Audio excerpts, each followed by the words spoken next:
지난주에 활빈교회 창립 50주년 기념 예배를 드리면서 저도 참 감회가 많았습니다. 세월이 벌써 50년이 흘렀구나. 오늘 여러분과 어떤 말씀을 함께 공부할까 생각하다가 50살 먹은 우리 활빈교회는 이제부터 어떤 교회가 되어야 할까? 그런 예를 어디서 찾아볼 수 있을까 하면서 성경을 읽는데 고린도 교회가 생각이 났습니다. 아마 고린도 전서에 나오는 고린도 교회는 50년 전에 활빈교회 같지 않았을까. 지금의 활빈교회는 고린도 후서에 나오는 교회와 같이 되어야겠다. 이런 생각이 들어서 오늘부터 이 말씀을 함께 공부할까 합니다. 고린도라는 곳이 어디인지 아십니까? 지금의 그리스 반도가 이 남단과 북단 이렇게 나누는데 그 안에 이스묵스 해협이라는 곳이 있답니다. 거기 딱 중간에 있는 도시로 이 로마가 지배하던 그 당시에는 그 그리스 반도가 북부는 마게도냐, 남쪽은 아가야라고 불렀다고 합니다. 이 마게도냐에 유명한 사람이 있었죠. 알렉산더 대왕이 마게도냐의 왕이었죠. 이 고린도는 아가야 지방의 수도였는데 남북으로 교통이 잘 발달되어 있고 동서로는 해로가 통하는 교통의 요지여서 그 당시에는 정치, 경제, 군사적으로 대단히 중요한 곳이고 그 초대교회 당시에 로마 제국의 수도는 로마지만 문화의 수도는 아테네고 경제의 수도는 고린도다. 이런 말을 들었다고 합니다. 이곳에 이제 그 교통이 좋고 상업이 발달하고 많은 사람이 모이니까 돈과 권력이 모이게 됐고 돈과 권력이 모이는 곳은 항상 부패하게 되어 있습니다. 고린도에는 우상을 섬기는 신전이 참 많았는데 특히 거기에 아프로디테 여신을 섬기는 신전이 아주 거대한 신전이 있었는데 여사제만 1000명이 넘었다고 합니다. 그래서 제사를 드릴 때마다 그 여사제들이 제사 드리는 사람들과 음행을 하고 굉장히 난잡했던 그런 도시였습니다. 사도 바울이 제2차 선교여행 중에 아마 주 한 50년경이라고 성경학자들이 합니다마는 거기 고린도에서 1년 반 동안 머물면서 교회를 세웠습니다. 우리가 고린도 전서를 보시면 알겠지만 이 처음 세워진 고린도 교회가 문제가 대단히 많았습니다. 몇 가지 고린도 전서에 나오는 얘기만 보더라도 교회 안에 파벌이 있었죠. 바울파, 아볼로파, 게바파, 베드로파, 또 나는 그리스도파다. 그래가지고 맨날 싸웠던 모양입니다. 교인들 안에 음행을 하는 사람들이 많아가지고 이방인도 안 하는 그런 음행을 했는데 그런 사람을 물리치지도 않고 내버려두냐 하고 사도 바울이 고린도전서 5장에서 책망하고 있었습니다. 교인들 간에 싸움이 났는데 그거를 세상 법정에 고소를 하고 요즘도 그런 교회가 없는 건 아닙니다만은 하여간 그래서 또 바울이 책망했습니다. 고린도전서 6장 9절에서 11절을 보면은 이런 말씀이 있습니다. 불의한 자가 하나님의 나라를 유업으로 받지 못할 줄을 알지 못하느냐? 미혹을 받지 말라. 음행하는 자나 우상 숭배하는 자나 간음하는 자나 탐색하는 자나 남색하는 자나 도적이나 탐욕을 부리는 자나 술 취하는 자나 모욕하는 자나 속여 빼앗는 자들은 하나님의 나라를 유업으로 받지 못하리라. 너희 중에 이와 같은 자들이 있더니 이렇게 말합니다. 교회 안에 이런 사람들이 다 있었습니다. 그러나 우리는 그러면 안 된다 그 말이죠. 주 예수 그리스도의 이름과 우리 하나님의 성령 안에서 씻음과 거룩함과 의롭다 하심을 받은 사람들이다 이렇게 말하고 있습니다. 고린도전서에 보면 사도 바울이 그래서 고린도 교인들에게 너희가 어린아이와 같다, 육신에 속한 자와 같다, 젖만 먹고 단단한 음식은 먹지 못하는, 밥은 먹지 못하는 한심한 사람들이다 이렇게 책망을 했습니다. 이런 고린도 교회를 이제 책망하기 위해서 고린도 전서를 보냈는데 그래도 교회가 회개하지 않고 그냥 그대로 있었던 모양입니다. 나중에 바울이 편지를 한 번 더 보냈는데 그 디도를 통해서 보냈는데 이 편지가 전해지지 않아서 어떤 내용인지 모르지만 그때 아마 고린도 교회를 굉장히 야단쳤던 것 같아요. 근데 이 편지를 받고 고린도 교회가 회개했다는 말을 듣고 바울이 내가 기뻐한다는 말씀이 우리 고린도후서 7장에 나옵니다. 여러분 고린도후서 7장 6절부터 16절까지 제가 읽지는 않겠습니다만은 디도가 갔다 와서 나에게 너희들이 사모하고 애통해하고 나를 위해서 열심히 있는 것을 보고 내가 기쁘게 했다. 내가 편지를 써서 너희를 근심하게 했지만은 그 근심이 잠깐 근심하고 회개함에 이르게 됐기 때문에 내가 기쁘다 이렇게 말하는 것입니다. 아마 그러고 나서 고린도 교회가 꽤 성숙한 믿음을 가진 교회가 된 것 같습니다. 오늘 우리가 읽은 고린도후서는 그 후에 보낸 세 번째 편지입니다. 성숙한 교회가 되었다. 이게 무슨 뜻일까요? 여러분 사람도 어린아이와 어른이 있는데 어린아이와 어른의 차이가 뭔지 아십니까? 몸이 크고 작고 문제가 아니죠. 어린아이의 특징은 뭐냐면은 자기만 아는 것입니다. 배고프면 울고 보채고 성질나면은 어머니도 발로 차고 자기 마음대로 합니다. 내가 원하는 것만 달라고 그럽니다. 근데 아이가 크면 어떡합니까? 좀 크면은 부모님의 말씀에 순종합니다. 부모님이 뭘 시키면 네 하고 부모님을 기쁘게 해드리죠. 우리도 하나님의 자녀들입니다. 믿음의 어린아이 때는 하나님께 졸라대기만 하죠. 앉으면 울고 불고.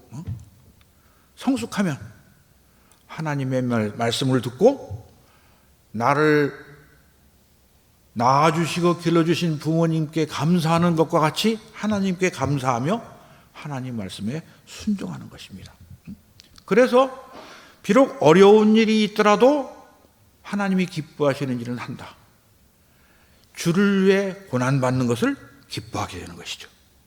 그것이 바로 육신을 따라 살지 않고 성령을 따라 산다는 말이고 그것이 바로 자기를 부인하고 자기 십자가를 지고 주님의 뒤를 따라간다는 말씀입니다. 오늘 말씀 보면은 고린도 교회가 이러한 환난을 받고 있다 하고 말하고 있습니다. 그래서 고린도 교회가 성숙한 교회가 된 것 같습니다. 오늘 본문 말씀 우리 좀 자세히 살펴보도록 하겠습니다. 1절 말씀 보겠습니다.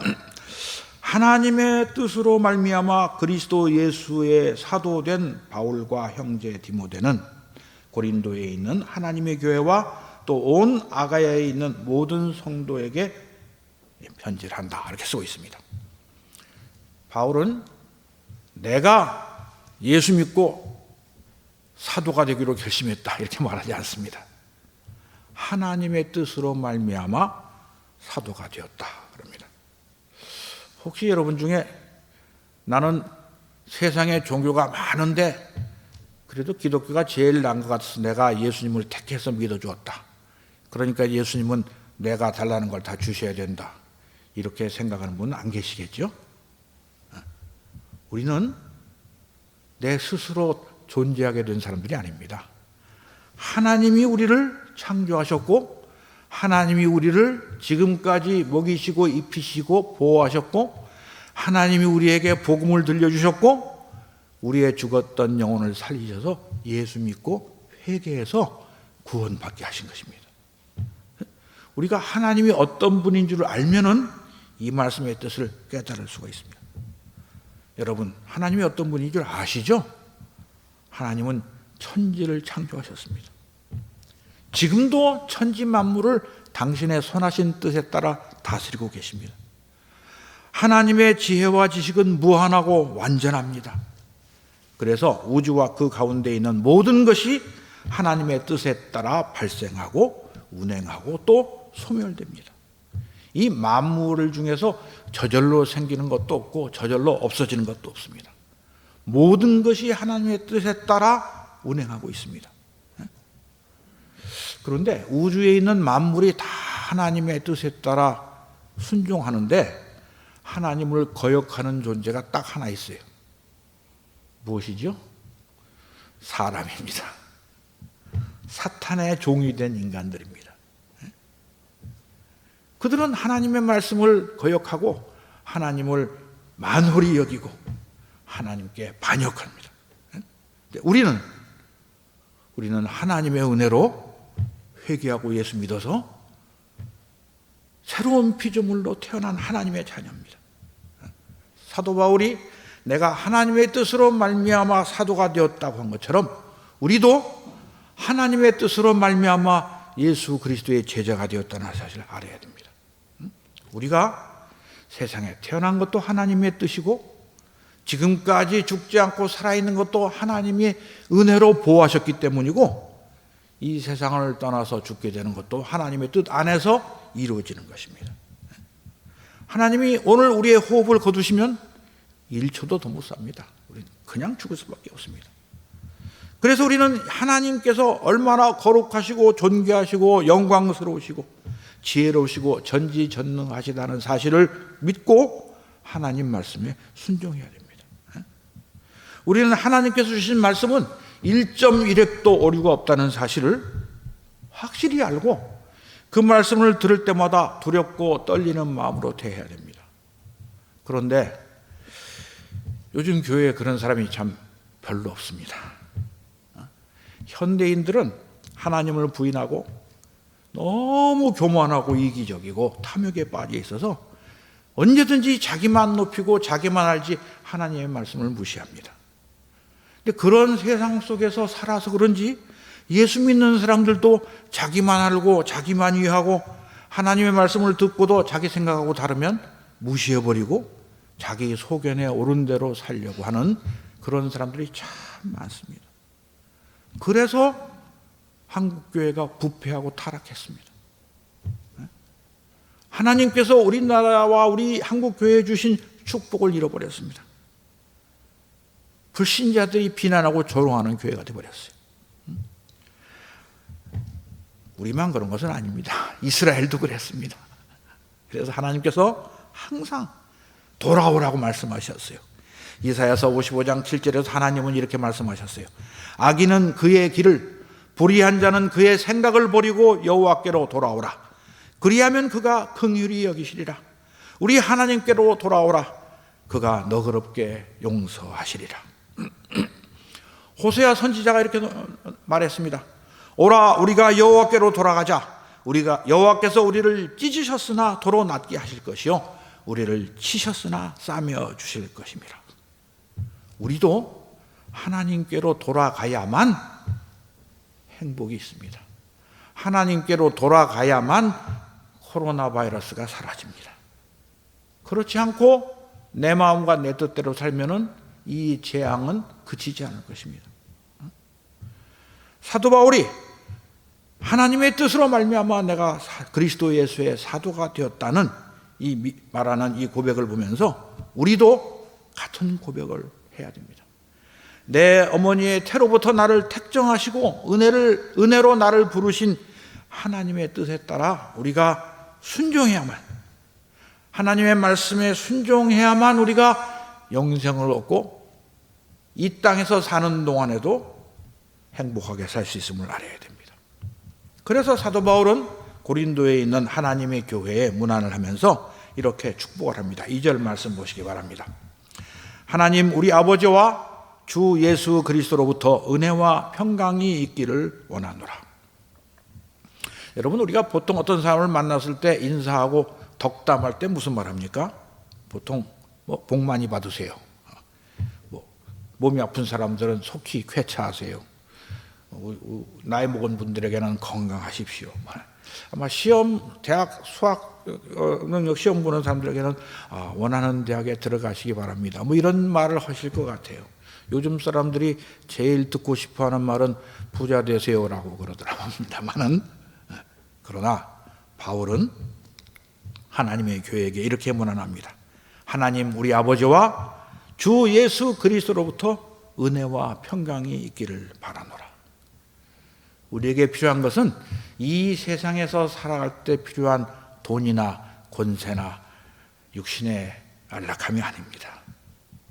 우리에게 필요한 것이 하나님의 은혜와 그 은혜를 받은 자들이 누릴 수 있는 평강처럼 중요한 것은 없습니다. 우리는 그것을 사모해야 됩니다. 그리고 나서 사도 바울은 3절과 4절에서 하나님을 찬양합니다. 찬송하리로다. 그는 우리 주 예수 그리스도의 하나님이시요 자비의 아버지시요 모든 위로의 하나님이시며 우리의 모든 환난 중에서 우리를 위로하사 우리로 하여금 하나님께 받는 위로로서 모든 환난 중에 있는 자들을 능히 위로하게 하시는 이시로다.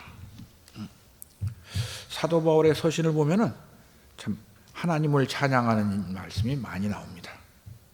우리도 우리에게 제일 중요한 사명이 하나님을 찬양하는 것임을 잊어서는 안 됩니다. 왜 그렇습니까? 하나님이 우리를 창조하신 목적이 우리로 하여금 하나님을 찬양하게 하기 위함입니다. 이사야서 43장 21절에 하나님이 말씀하십니다. 이 백성은 내가 나를 위하여 지었나니 나를 찬송하게 하려 함이니라. 그래서 에베소서에서도 사도 바울은 이렇게 말하죠. 찬송하리로다. 하나님 곧 우리 주 예수 그리스도의 아버지께서 그리스도 안에서 하늘에 속한 모든 신령한 복을 우리에게 주시네. 베드로 사도도 베드로전서 1장 3절에서 이렇게 말합니다. 우리 주 예수 그리스도의 아버지 하나님을 찬송하리로다. 그의 많으신 긍휼대로 예수 그리스도를 죽은 자 가운데서 부활하게 하심으로 말미암아 우리를 거듭나게 하사 산 소망이 있게 하시며. 우리도 하나님을 찬양해야 됩니다. 찬양이란 입술로 찬송가를 부르는 것만을 뜻하는 것이 아닙니다. 나의 말과 행동과 나의 일생과 죽음을 통해서 하나님께 영광을 돌리고 하나님의 뜻을 이루어 드리는 것이 바로 우리의 찬양인 것입니다. 그런데 오늘 주신 말씀에서 바울은 하나님을 우리가 찬양하는데 이 한 가지 특별한 이유 때문에 또 찬양해야 된다 그럽니다. 그것이 무엇이죠? 하나님께서 모든 환난 중에 있는 자들을 위로하시기 때문이다 그럽니다. 바로 이렇게 말하죠. 하나님께서 우리가 환난 받지 않도록 막아주셨기 때문에 찬송하자 이렇게 말하지 않습니다. 환난 중에서 우리를 위로하시기 때문에 하나님을 찬양하게 된다. 오늘의 주제는 하나님께서 하나님의 교회에게 주시는 하나님의 위로입니다. 이 하나님의 위로가 얼마나 좋은지 본문 3절부터 7절까지 위로라는 단어가 10번이나 거듭해서 나옵니다. 이런 말씀을 들으면 이렇게 의문을 가지는 분들이 있어요. 나는 예수 믿고 복 받으려고 교회 왔는데 예수 믿고 환난을 당해야 한다? 그럼 뭐하러 예수 믿지? 우리 활빈교회는 그런 분들이 안 계시기를 바랍니다.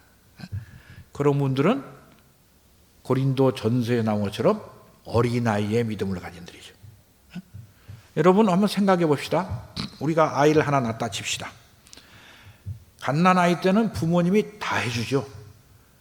안고 닦아주고 씻어주고 먹여주고 배고프면 젖 먹이고 대소변 보면 기저귀 갈아주고 울면 안아줍니다.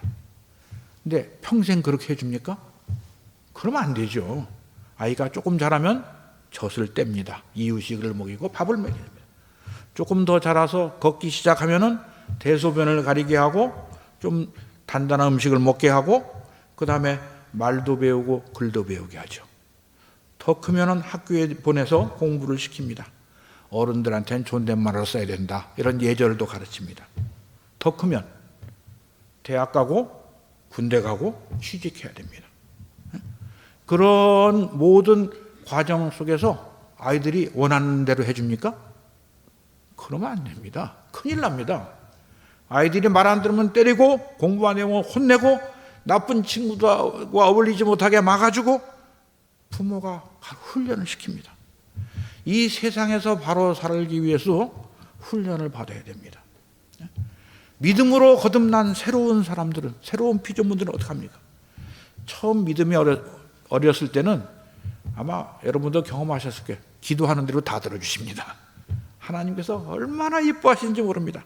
그러나 그 믿음이 자라갈수록 훈련을 시키죠. 하나님께서 당신의 자녀들을 훈련시키는 방법이 세상에서 환난을 당하는 것입니다. 우리는 환난 당하는 거 별로 좋아하지 않습니다. 많은 사람들이 나를 칭찬하고 나를 이뻐해 주기를 바랍니다. 그런데 하나님은 당신의 자녀들을 환난을 당하도록 정하셨어요. 빌립보서 1장 29절에 이렇게 말합니다. 그리스도를 위하여 너희에게 은혜를 주신 것은 다만 그를 믿을 뿐 아니라 또한 그를 위하여 고난도 받게 하려 하심이라. 받기 싫어도 받아야 됩니다. 왜? 우리가 그리스도와 함께 하나님의 자녀가 되었기 때문입니다. 사도 바울은 로마서 8장 17절에 이렇게 말합니다. 자녀이면 또한 상속자 곧 하나님의 상속자요 그리스도와 함께한 상속자니 우리가 그와 함께 영광을 받기 위하여 고난도 함께 받아야 할 것이니라. 우리가 왜 고난을 받아야 됩니까? 예수님이 우리를 구하시기 위하여 고난을 받으셨기 때문에 있습니다. 그래서 우리는 고난 받기를 좋아하지 않습니다. 누가 좋아하겠습니까? 그래도 받아야 됩니다. 주님이 받으셨는데 내가 싫다고 할 수는 없습니다. 그래서 예수 믿는 사람들은 세상이 미워합니다. 예수님께서 그렇게 말씀하셨어요. 요한복음 15장 18절에서 세상이 너희를 미워하면 너희보다 먼저 나를 미워한 줄을 알라. 너희가 세상에 속하였으면 세상이 자기의 것을 사랑할 터이나 너희는 세상에 속한 자가 아니요 도리어 내가 너희를 세상에서 택하였기 때문에 세상이 너희를 미워하느니라. 여러분, 예수 믿기 때문에 세상에서 미움을 받아보셨습니까? 그러면 여러분 믿음이 제대로 된 것입니다. 반대로 세상이 여러분을 칭찬하고 친애하고 좋아한다면 우리의 믿음이 뭔가 문제가 있는 것입니다. 우리는 세상에서는 환난을 당하고 하나님 아버지께 칭찬받는 사람이 되어야 됩니다. 그러나 그런 환난을 받을 때 우리가 염려할 필요가 없습니다. 오늘 본문 3절 말씀 다시 봅시다. 찬송하리로다. 그는 우리 주 예수 그리스도의 하나님이시요 자비의 아버지시요 모든 위로의 하나님이시라. 하나님은 우리가 받아야 할 환난을 면제시켜 주시지는 않습니다만 우리가 환난을 받을 때 위로해 주십니다. 그래서 성숙한 믿음을 가진 성도들, 바울과 같은 사명을 받은 사람들은 환난을 당해도 낙심하지 않고 두려워하지 않습니다. 우리 고린도전서 4장 9절에서 16절 말씀을 한번 같이 보겠습니다. 바울은 복음을 전하기 위해서 참 많은 고난을 당했는데 심지어는 이런 일도 당했습니다. 고린도전서 4장 9절에서 16절 말씀을 제가 봉독합니다. 내가 생각하건대 하나님이 사도인 우리를 죽이기로 작정된 자같이 끄트머리에 두셨으며 우리는 세계 곧 천사와 사람에게 구경거리가 되었노라. 우리는 그리스도 때문에 어리석으나 너희는 그리스도 안에서 지혜롭고 우리는 약하나 너희는 강하고 너희는 존귀하나 우리는 비천하여 바로 이 시각까지 우리가 줄이고 목마르며 헐벗고 매맞으며 정처가 없고 또 수고하여 친히 손으로 일을 하며 모욕을 당한 즉 축복하고 박해를 받은 즉 참고 비방을 받은 즉 권면하니 우리가 지금까지 세상의 더러운 것과 만물의 찌꺼기 같이 되었도다. 내가 너희를 부끄럽게 하려고 이것을 쓰는 것이 아니라 오직 너희를 내 사랑하는 자녀같이 권하려 하는 것이라. 그리스도 안에서 1만 스승이 있으되 아비는 많지 아니하니 그리스도 예수 안에서 내가 복음으로써 내가 너희를 낳았습니다. 그러므로 내가 너희에게 권하노니 너희는 나를 본받는 자가 되라.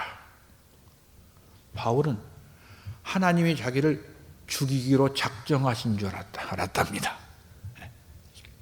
그렇게 고난을 받으면서 복음을 전하고 믿음의 자녀들을 낳았습니다. 그러면서 그 자녀들이 나를 본받으라고 말합니다. 여러분은 다른 성도들에게 내가 예수 믿는 것처럼 너도 예수를 믿어라 이렇게 말할 자신 있으십니까? 없으시면 아직 멀었죠. 더 예수 잘 믿어야 됩니다. 열심히 믿어야 됩니다. 더욱더 힘써야 됩니다. 그럼 여러분 한 가지 물어봅시다. 지금 무엇 때문에 사십니까? 무엇을 위해서 사십니까? 오늘 하루 내가 무엇을 했으면 좋겠다고 생각하십니까? 요즘 사람, 세상 사람들은 돈 벌려고 사는 것 같아요. 부자 되고 출세하는 것이 인생의 목표예요. 높은 자리에 올라가서 권력을 쥐고 다른 사람들을 종처럼 부려먹고 싶어 합니다. 자기를 위해서 삽니다. 요즘 사람들은 맛있는 거 먹자, 내 배를 채우자, 내가 갖고 싶은 거 가지자, 다른 사람이 갖고 있으면 빼앗아라도 가지자. 그렇게 할 때는 양심도 필요 없고 법도 필요 없다. 수단과 방법을 가리지 말고 내 욕심을 채우자. 내가 갖고 싶은 거 못 가지게 하는 사람들은 다 내 원수다. 타도하자. 나만 옳다. 저는 불신자들이 그렇게 사는 건 이상하지 않다고 생각합니다만, 예수 믿는 사람들이 나만 위해 산다면 그것이 무슨 믿음입니까? 우리는 그렇게 살라고 예수님께서 십자가에 돌아가신 것이 아님을 알아야 됩니다. 예수 믿는 사람은 누구를 위해 삽니까? 사도 바울이 로마서 14장 7절 8절에서 이렇게 말합니다. 우리 중에 누구든지 자기를 위하여 사는 자가 없고 자기를 위하여 죽는 자도 없도다. 우리가 살아도 주를 위하여 살고 죽어도 주를 위하여 죽나니 그러므로 사나 죽으나 우리가 주의 것이로다. 우리는 예수님을 위해서 살아야 되는 사람들입니다. 그러라고 예수님이 십자가에서 죽으셨습니다. 로마서 14장 9절 말씀입니다. 이를 위하여 그리스도께서 죽었다가 다시 살아나셨으니 곧 죽은 자와 산 자의 주가 되려 하심이니라. 예수님이 우리의 주인이십니다. 예수님처럼 살다가 예수님처럼 죽으면 예수님처럼 부활해서 천국에서 하나님 우편에 앉을 것입니다. 그래서 우리는 이 땅에서 그리스도를 위하여 고난받기를 사모해야 됩니다. 왜? 그럴 때 그리스도의 위로가 넘치기 때문입니다. 오늘 고린도서 1장 5절 6절 말씀 보겠습니다.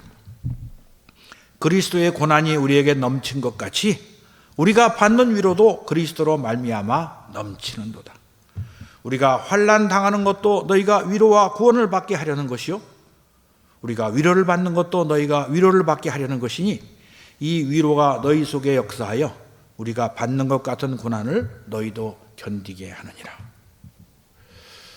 제가 중국 가기 전에 한국 땅에서 외과 의사로 살면서 교회에 봉사할 때는 저를 이렇게 욕하는 사람이 별로 없었습니다. 저는 아주 유능한 외과 의사였고 교회에서는 아주 신실한 집사여서 목사님도 좋아하고 장로님도 좋아했습니다. 근데 중국에 가자마자 엄청난 중상모략이 들어오는데 저를 파송한 교회에서 저보고 사기꾼이라고 하더라고요. 그리고 돈 떼먹었다 그러고 돈 주지도 않고서 별수를 다 들었습니다. 중국에서 선교병원을 세우는데 너무 힘들어서 죽었으면 좋겠다는 생각을 했습니다. 제가 기도했습니다. 하나님 아버지, 저 더 이상 일 못하겠습니다. 저 좀 천국으로 불러주세요. 천국 가면 편할 것 같았어요. 그랬더니 주님께서 성경을 보여주셨어요. 고린도후서 11장 말씀을 되게 보여주셨어요. 우리 한번 같이 살펴볼까요? 고린도후서 11장 23절에서 30절 말씀입니다. 그들이 그리스도의 일꾼이냐? 정신없는 말을 하거니와 나는 더욱 그러하도다. 내가 수고를 넘치도록 하고 옥에 갇히기도 더 많이 하고 매도 수없이 맞고 여러 번 죽을 뻔하였으니 유대인들에게 40에서 하나 감한 매를 5번 맞았으며 3번 태장으로 맞고 1번 돌로 맞고 3번 파선하고 일주야를 깊은 바다에서 지냈으며 여러 번 여행하면서 강의 위험과 강도의 위험과 동족의 위험과 이방인의 위험과 시내의 위험과 광야의 위험과 바다의 위험과 거짓 형제 중에 위험을 당하고 또 수고하며 애쓰고 여러 번 자지 못하고 줄이며 목마르고 여러 번 굶고 춥고 헐벗었노라. 이 외의 일은 고사하고 아직도 날마다 내 속에 눌리는 일이 있으니 곧 모든 교회를 위하여 염려하는 것이라. 누가 약하면 내가 약하지 아니하며 누가 실족하게 되면 내가 애타하지 아니하더냐. 내가 부득불 자랑할진대 내가 약한 것을 자랑하리라. 주님이 제 귀에 대고 물어보시는 것 같아요. 네가 바울만큼 고생했냐? 이 말씀 읽고 나니까 내가 고생한 건 아무것도 아니더라고요. 위로가 되죠? 성도의 고난은 다른 성도에게 위로가 되더라고요. 내가 고생을 많이 해서 주를 위해 고난받으면 내 믿음의 후배들에게 위로가 되겠구나 그랬습니다. 사실 여러분, 우리가 이 세상에서 환난을 당하면 얼마나 당하겠습니까? 우리가 살아있는 동안밖에 못합니다. 죽으면 환난 없습니다. 근데 그 잠시 잠깐이면 끝날 환난을 피하려고 영원한 영광을 버릴 필요가 있겠습니까? 사도 바울이 고린도서 4장 17절에 이렇게 말합니다. 우리가 잠시 받는 환난에 경한 것이 지극히 크고 영원한 영광에 중한 것을 우리에게 이루게 함이니 우리가 주목하는 것은 보이는 것이 아니요 보이지 않는 것이니 보이는 것은 잠깐이요 보이지 않는 것은 영원함이니라. 여러분, 우리는 보이지 않는 하나님을 믿는 사람들입니다. 눈에 보이는 이 세상에서 영원히 살 사람들이 아니고 보이지 않는 천국에서 영원히 살 사람들입니다. 그런데 이 땅에서 내 욕심을 따라서 하나님의 말씀을 거역하며 내가 살고 싶은 대로 살아서 되겠습니까? 우리가 주와 함께 고난을 당하면 주님이 주시는 위로와 소망을 주신다고 본문 7절에서 말합니다. 너희를 위한 우리의 소망이 견고함은 너희가 고난에 참여하는 자가 된 것 같이 위로해도 그러할 줄을 알미라. 주를 위해 고난 받으시면 주님과 함께 주시는 위로를 받습니다. 하나님은 우리가 아무리 부족해도 우리를 버리시지 않습니다. 아무리 고난을 당해도 우리를 돌보십니다. 친어머니는 자식을 버리나니 있어도 하나님은 우리를 버리시지 않는다고 성경에 나와 있습니다.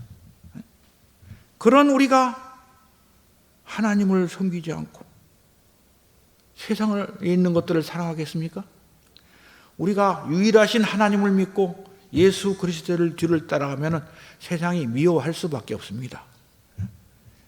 이 어두움의 자식들이 빛을 보면 싫어하게 있지 않습니까? 우리가 이 땅에서 참된 십자가의 복음을 전하면 핍박을 받을 수밖에 없습니다. 그러나 우리가 주를 위하여 고난받을 때 주님이 위로해 주십니다. 하나님이 주시는 위로를 받아보셨습니까? 저는 받아봤습니다. 제 얘기를 잠깐 하는 걸 용서하시기 바랍니다. 제가 1991년도에 중국에 가서 연변에 선교병원 하나 세웠습니다. 94년도에 개원식을 하고 아마 95년 초라고 생각되는데 환자가 하나 왔어요. 21살 먹은 여자애가 왔는데 어디 아파서 왔냐 그랬더니 옷을 이렇게 들어올리는데 배에다가 이만한 고무 호스가 이렇게 긴 게 쿡 박혀 있어요.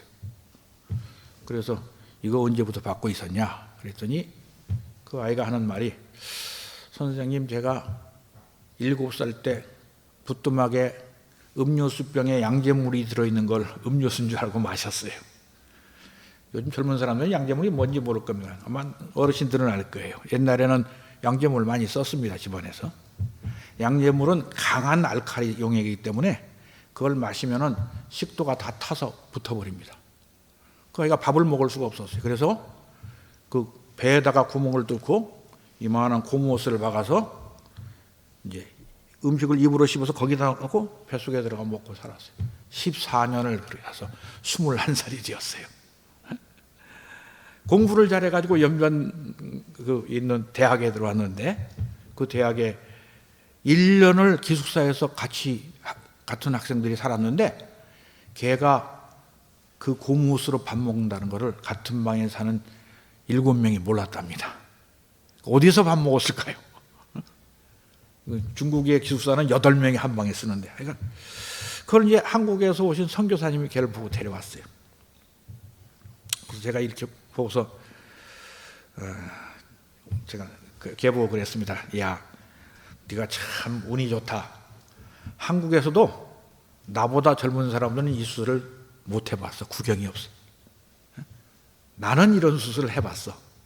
그러니까 입원해라. 내가 수술해 줄게.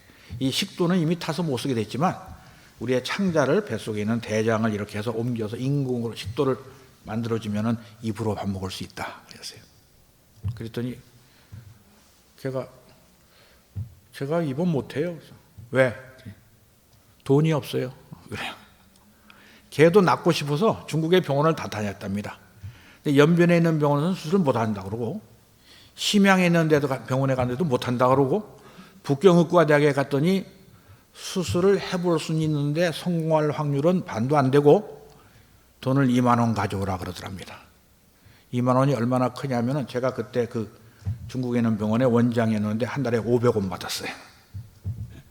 그러니까 우리 아버지가 백두산 밑에서 농사 짓는데 한 달 농사 짓는 거 다 합쳐도 1,000원도 안 나와요.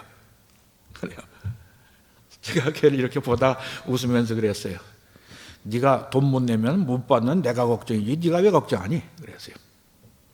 이 아이가 한참 생각하다가 무슨 말인지 이제 이해가 됐나 봐요. 눈물을 흘리더라고요. 오늘 입원해라. 수술하자. 이 대장을 식도로 만들어 주려면 아주 복잡합니다.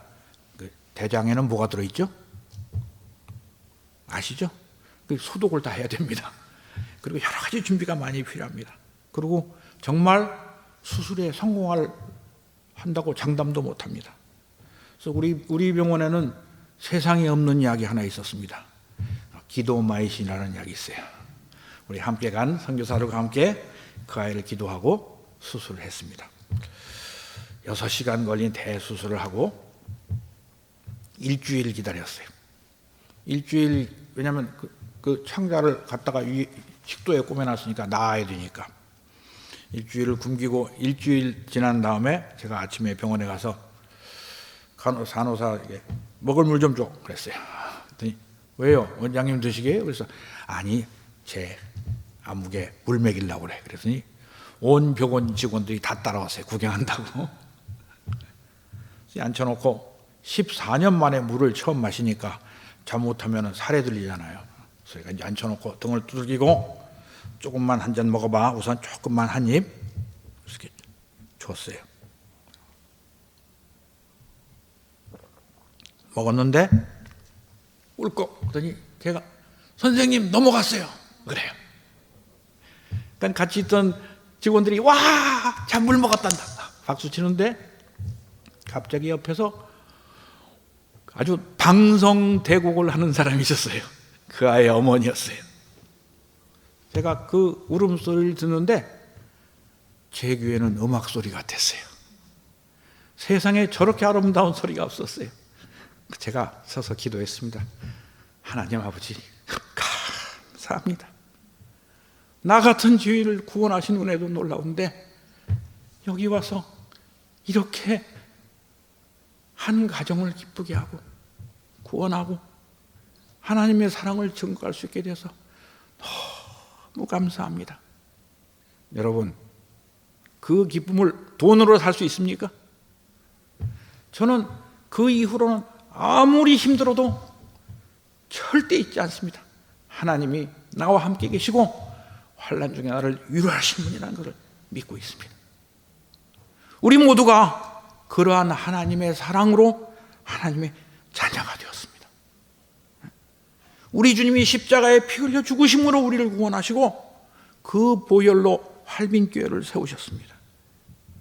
그런데 우리의 남은 삶을 세상에 썩어질 것들을 구하려고 허비하시겠습니까?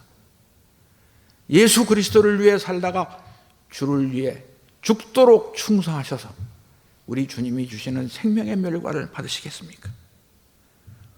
우리가 주를 위해 고난당하면 전능하신 하나님께서 우리를 위로하실 것입니다. 이 어두운 세상, 시기와 질투와 미움과 분쟁과 죄악으로 가득 찬 이 세상에 우리 예수 그리스도의 빛을, 생명의 빛을 전해야 됩니다.